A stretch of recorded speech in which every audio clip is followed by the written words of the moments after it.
In a quaint village, there lived a woman named Kisagotami. She was a loving mother who adored her young son. However, one day tragedy struck, and her son fell gravely ill.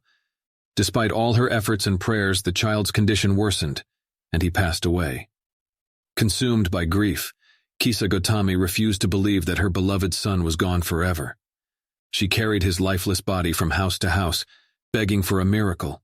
Desperate, she heard about the wise sage, the Buddha, and his healing abilities. Filled with hope, she rushed to seek his help. Tearfully, Kisagotami pleaded, "O wise one, bring my son back to life. Only you can perform such a miracle." "I will help you," he said.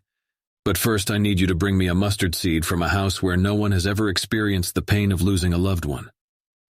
Filled with hope once more, Kisagotami embarked on her quest. She visited every house in the village asking for a mustard seed. She soon realized that in every home, there was someone who had experienced the sorrow of losing a family member.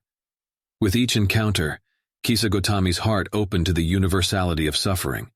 She understood that she was not alone in her pain. It was a shared human experience. Returning to the Buddha, she said, "Wise one, I could not find a mustard seed from a house untouched by loss. I now understand the nature of life and suffering." "Indeed," the Buddha replied, "suffering is a part of life. Just as the mustard seed is found in every home, so too is sorrow and loss." With the Buddha's wisdom, Kisagotami found a measure of peace in her heart. She embraced the impermanence of life, knowing that all things come and go, and suffering is but a part of the human journey.